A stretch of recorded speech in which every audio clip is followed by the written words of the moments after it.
विशिष्टाद्वैतम, द्वैतम, अद्वैतम क्या है? आत्मा और परमात्मा दो अलग चीजें नहीं है।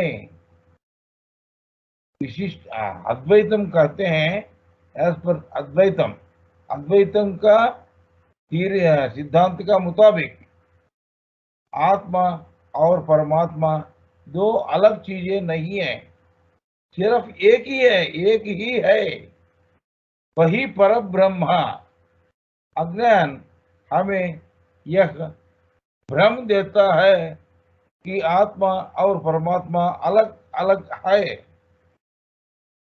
ब्रह्म सत्यम जगन मिथ्या शब्द जो है, जिसे अद्वैत मानक मानते हैं, का अर्थ यह नहीं है कि संसार का अस्तित्व नहीं है। यह संसार ईश्वर से अलग नहीं है। हम माया में इस सच्चाई को नहीं जानते हैं। हमारे पास नया पाने के लिए और कुछ नहीं है कि ईश्वर हमारे भीतर है। उस ईश्वर को जानने के रास्ते में जो माया की परत है, उसे हटा दे। अज्ञानी गंदगी को मिटा दो, जो हमारी आत्मा को ज्ञान के कपड़े से ढकती है। आपको बस इतना ही करना है, तब आत्मा जो शाश्वत और सच्चा है साकार होगी। परम सत्य यह है कि यह हम में और दूसरे में चमकता है।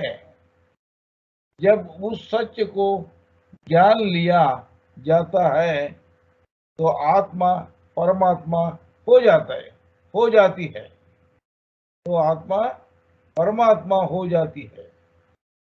मान लीजिए हम एक नदी से 10 घड़े में पानी लाते हैं, तब किसी भी घड़े का पानी उस घड़े से संबंधित होगा।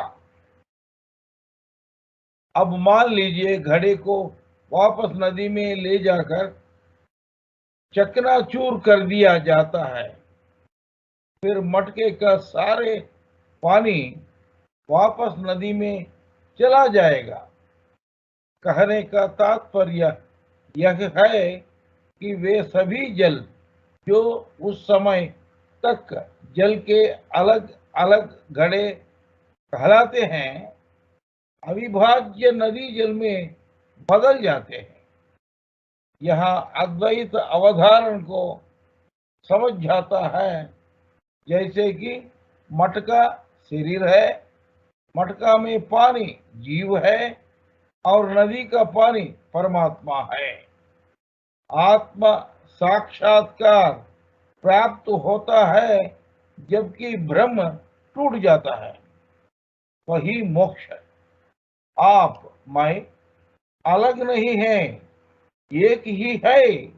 यही ही अद्वैत सिद्धांत है। अद्वैतम द्वैतम नहीं है। अद्वैतम का अर्थ है द्वैतम नहीं है। जीवात्मा और परमात्मा की एकता की अवधारण आदि शंकराचार्य के अद्वैत सिद्धांत का आधार है। अद्वैतम का अर्थ है गैर दो। अद्वैत का मूल सिद्धांत यह है कि जीवात्मा और परमात्मा एक है। अद्वैतम का अर्थ है कि आत्मा बादलों मतलब माया से आच्छादित सूर्य यानी परमात्मा है, जिसका अर्थ है कि जीवात्मा परमात्मा से अप्रभेज्य है। अद्वैत का अर्थ है स्वयं का प्रकाश। तो लेट अस डिस्कस अबाउट विशिष्टाद्वैतम। अभी विशिष्टाद्वैतम का बारे में चर्चा करेंगे। पदार्थ और जीवात्मा परमात्मा के बीच का अंतर विशिष्टाद्वैतम है। जीवात्मा परमात्मा में नहीं ऐक्य होता है।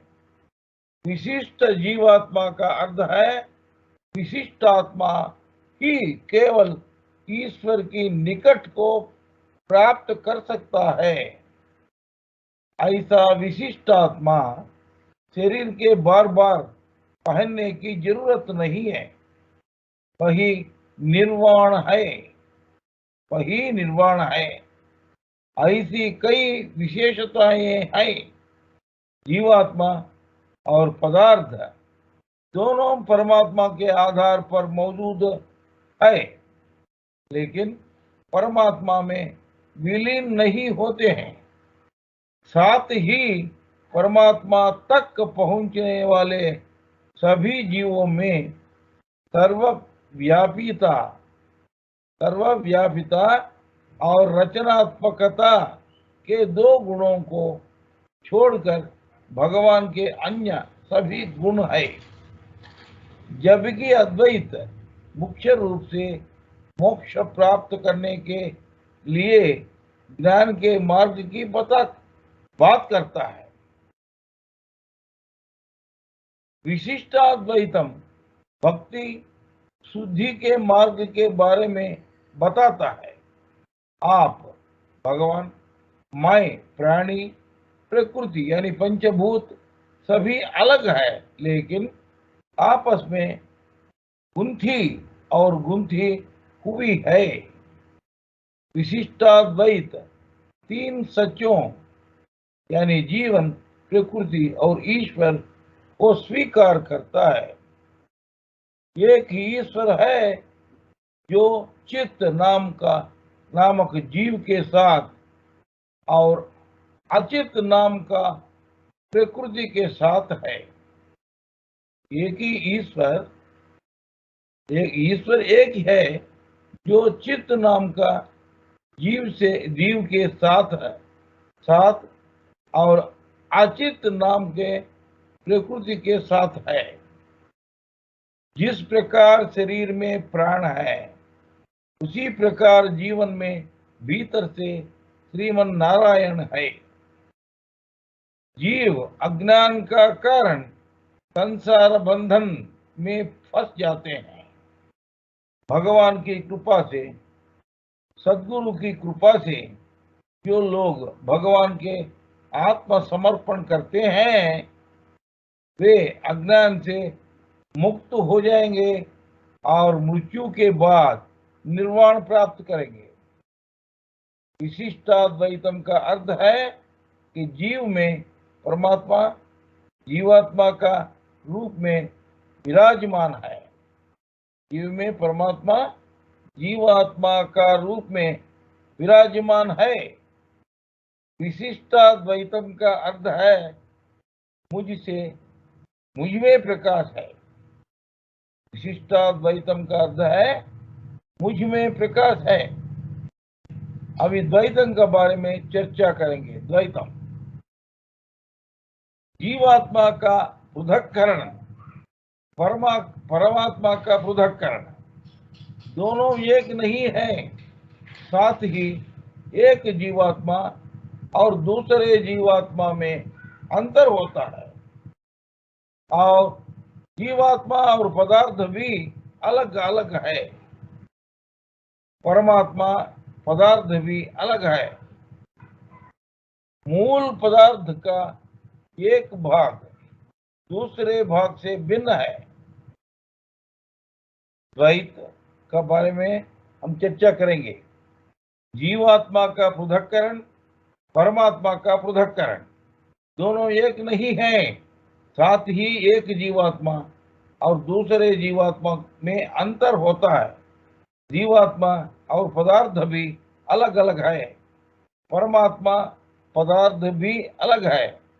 मूल पदार्थ का एक भाग दूसरे भाग से भिन्न है। यह द्वैत सिद्धांत की अवधारणा है। यदि नहीं तो यह पदार्थ, जीवात्मा और परमात्मा सभी अलग अलग होते हुए भी सर्वशक्तिमान विष्णु के अधीन है। उनकी पत्नी लक्ष्मी प्रकृति है जो इस विष्णु की शरण लेती है। यहाँ भी विष्णु के समान सर्वव्यापी है। ये लक्ष्मी भी विष्णु के समान सर्वव्यापी है। ब्रह्मा और वायु उनके पुत्र है। यदि सृष्टि के होने के कारण ब्रह्म है तो वायु प्राणियों की मुक्ति का कारण है। द्वैत उपदेश देता है कि मोक्ष का मार्ग नियमित जीवन के माध्यम से ज्ञान प्राप्त करना और ईश्वर के दर्शन को जानना है। तुम भगवान हो, मैं जीव हूं। तुम गुरु हो, मैं शिष्य हूं। यही मध्वाचार्य ने प्रबोधित किया था। सृष्टि में आंख को दिखाई देने वाली हर वस्तु अदृश्य परमात्मा वासुदेव पर आधारित है, जिन्हें इस सृष्टि की प्रवर्तक कहा जाता है। द्वैतम का अर्थ है हमारा भीतर की जीवात्मा, ईश्वर अलग है। द्वैतम का अर्थ है कि मैं प्रकाश में हूं। आइए अब इसे गणितीय रूप से देखें। मान लीजिए द्वैतम इज इक्वल टू ए, विशिष्टाद्वैतम इज इक्वल टू बी। मैं प्रकाश में हूं अर्थात मेरे बाहर प्रकाश है इज इक्वल टू द्वैत। मेरे भीतर प्रकाश है इज इक्वल टू विशिष्टाद्वैतम। तो A plus B is equal to मैं के अंदर और बाहर प्रकाश है, इसलिए A plus B is equal to मैं में अंदर और बाहर का सारा प्रकाश है। बस मैं की अवधारण आंतरिक और बाहरी प्रकाश के बीच एक बाधा है, यानी घड़े में पानी इज इक्वल टू विशिष्टाद्वैतम। अब अगर घड़ा पूरी तरह से किसी नदी में डूबा जाए तो घड़ा पानी द्वैतम में होगा। तो क्या घड़े में और घड़े के बाहर पानी है? अब घड़े के बाहर के पानी और मटके के पानी में बाधक है। में अब मैं मान लीजिए हम घड़े को तोड़ते हैं तो बाहर का पानी और भीतर का पानी एक हो जाते हैं और घड़ा उसमें पिछल जाता है। अब घड़े का वजूद कहाँ है? क्या घड़ा पिछल गया है और सब एक पानी हो गया है? अद्वैत ही है, अर्थात यह गणितीय रूप से सिद्ध किया जा सकता है कि अद्वैतम द्वैतम और विशिष्टाद्वैतम का संयोजन है। आइए हम सिद्ध करें कि अद्वैत के विभाजन द्वैतम और विशिष्टाद्वैतम है। आइए हम गणित में षट सिद्धांत की अवधारण की जांच करें। द्वैतम इज इक्वल टू षट ए, विशिष्टाद्वैतम इज इक्वल टू षट बी। फिर यदि ए और बी संयुक्त हो जाता है, ए और बी संयुक्त हो जाता है तो ए यूनियन बी होता है। पिछले प्रमाण के अनुसार ए और बी का संयोजन अद्वैत नहीं है। पिछले प्रमाण के अनुसार ए और बी का संयोजन अद्वैत है, यानी यहाँ ये द्वैतम बी विशिष्टाद्वैतम ये यूनियन बी का संयोजन है। पिछले प्रमाण का अनुसार ये और बी का संयोजन अद्वैत है, यानी यहाँ ये द्वैतम बी विशिष्टाद्वैतम, ए यूनियन बी का संयोजन है। गणित में सेट थियरी के अनुसार मान लीजिए कि ए और बी दो सेट्स है, SETS सेट्स। ए और बी दोनों के अनुसार सबसेट्स है। ए और बी दोनों ए यूनियन बी के सबसेट्स है, यानी A is a subset of A union B, B is a subset of A union B। यह साबित किया जा सकता है। कहने का तात्पर्य यह है कि मैं की अवधारणा बाहर की तरफ द्वैत और अंदर पर विशिष्टाद्वैत है। इस पद में मैं का अर्थ ब्रह्म और सूर्य का अर्थ है बादल, शरीर।